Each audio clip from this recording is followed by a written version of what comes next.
Assalamualaikum warahmatullahi wabarakatuh. Video kali ini saya akan menjelaskan tentang model proses rekayasa perangkat lunak. Ini adalah video pertemuan ketiga. Di sini ditugaskan itu jelaskan setiap model-model pengembangan RPL Super Sub. Di sini pertama ada model waterfall. Model waterfall merupakan pendekatan SDLC paling awal yang digunakan untuk pengembangan perangkat lunak. Urutan dalam metode waterfall bersifat serial yang dimulai dari proses perencanaan, analisa, desain, dan implementasi pada sistem. Di sini ada kelebihan dan kekurangannya. Kelebihan pertama, sistem rangkaian jelas, yang mana rangkaian jelas baik dalam dokumentasi, sedangkan kekurangannya tidak fleksibel.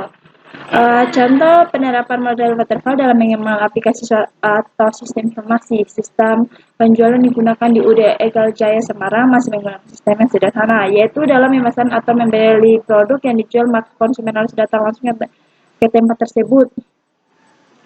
Nah, maka di sini dilakukanlah menggunakan sebuah metode, di mana metode yang digunakan yaitu metode waterfall. Yang menggunakan metode waterfall, maka pembuatan sistem informasi aplikasi pemesanan makanan ringan berbasis Android ini dapat memberikan informasi mengenai profil produk, jenis produk, cara pemesanan, data customer, transaksi penjualan, dan konfirmasi pembayaran setiap produk yang ada di UD Enggal Jaya Semarang.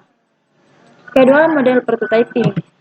Model prototyping atau metode prototype adalah suatu metode pengembangan sistem perangkat lunak di mana prototyping dibangun, diuji, dan kemudian dikerjakan ulang sepenuhnya sampai hasil yang dapat diterima dicapai dari sistem atau produk yang lengkap dapat dikembangkan. Di sini ada kelebihan dan kekurangannya. Kelebihannya itu dapat menjalin komunikasi yang baik antara user dan pengembang sistem. Kekurangannya itu tidak cocok untuk diimplementasikan pada sebuah sistem yang sangat besar dan global seperti sistem operasi komputer. Contoh penerapan model prototyping yaitu sebuah rumah sakit ingin membuat aplikasi sistem database untuk pendataan pasiennya. Seorang atau kelompok programmer akan melakukan komunikasi mengenai apa saja yang dibutuhkan oleh pelanggan dan bagaimana model bekerja program tersebut. Kemudian dilakukan perancangan produk yang diujikan kepada pelanggan. Hasil atau penilaian dari pelanggan dievaluasi dan analisis kebutuhan pembagian yang dilakukan. Ada model spiral. Model spiral adalah suatu metode siklus hidup pengembangan perangkat lunak yang paling penting yang menyediakan dukungan untuk penanganan risiko. Kelebihannya itu beran biaya menjadi mudah karena pembuatan prototipe dilakukan dalam fragmen-fragmen kecil. Kekurangannya itu pengembangan spiral bekerja paling baik untuk proyek besar hanya juga menuntut keahlian penilaian risiko. Contoh penerapan model spiral yaitu perkembangan era industri yang bertitik nol menuntut setiap instansi agar bisa memanfaatkan perkembangan teknologi dalam segala bidang. Salah satunya adalah memanfaatkan web. Pada proses bisnis PT Dinar, Makmur Cikarang merupakan salah satu perusahaan yang menghasilkan bisnis jenis telepon. Dalam penjualan produksi masih dilakukan menggunakan cara manual yang memerlukan waktu dalam pengerjaannya. Selain itu, pada penulisan judul yang tidak jadi terhadap hal terkait dalam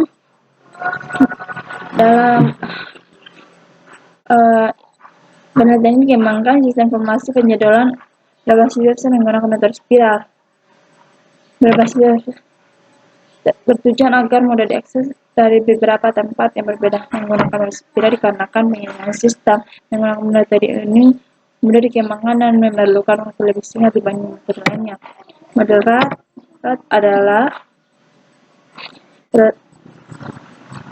adalah model proses pengembangan perangkat lunak yang tergolong dalam teknik inkremental atau bertingkat. Kelebihan itu waktu pengembangan aplikasi bisa lebih cepat dan efektif. Kekurangannya itu sulit diterapkan untuk pengembangan aplikasi besar. Contoh penerapan model RAT itu itu digunakan untuk menganalisis suatu sistem penjualan personal secara online melalui integrasi ke dalam basis data serta membangun hubungan dengan user selaku pembeli secara lebih personalnya. Metode RAP itu adalah suatu metode rekayasa perangkat lunak yang dikembangkan dengan mengumpulkan berbagai best practices yang terdapat dalam industri pengembangan perangkat lunak. Kelebihannya itu mendukung proses pengulangan dalam pengembangan software. Sedangkan kekurangannya proses penyesuaian terhadap lingkungan pekerjaan dilakukan bersama tim. Model ROOP.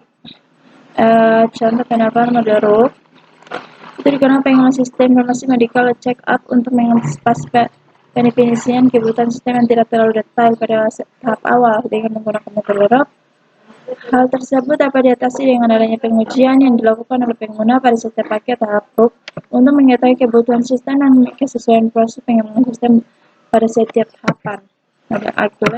Diagram merupakan model pengembangan yang dilakukan secara iteratif, berulang, dan dapat mengalami perubahan apabila diperlukan. Dapat dikatakan bahwa metode ini terbilang fleksibel dan dapat digunakan pada proyek pengembangan jangka pendek.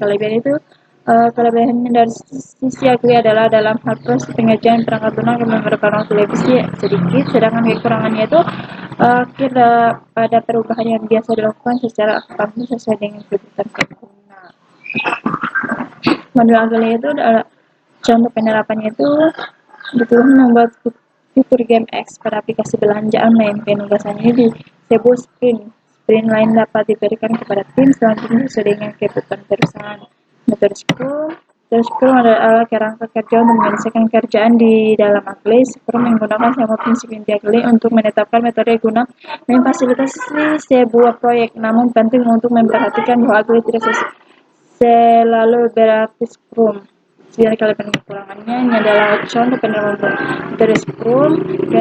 Selanjutnya ada model DevOps adalah seperangkat prosedur yang merupakan kombinasi antara proses pengembangan, development, dan operasi. Operation DevOps juga dapat diartikan sebagai studi konseptual tentang pengembangan dan pengiriman perangkat lunak ke dalam infrastruktur dengan mengambil suatu pendekatan kolaborasi dan integratif antara pengembangan, development, dan operasi perangkat lunak. Ini adalah kelebihan dan kekurangannya. Ini adalah contoh penerapannya. Selanjutnya adalah extreme programming. Adalah sebuah proses rekayasa perangkat lunak yang cenderung menggunakan pendekatan orientasi objek dan sasaran, dan metode ini adalah tim yang dibentuk dalam skala kecil. Setelah kelebihannya itu minim risiko, sederhana, konstan feedback, kurangnya dokumentasi, minim desain. Ini adalah contoh penerapan metode ekstrem. Baik, mungkin saya dapat saya jelaskan lebih dan kurangnya mohon dimaafkan. Wabillahi taufiq wal hidayah. Assalamualaikum warahmatullahi wabarakatuh.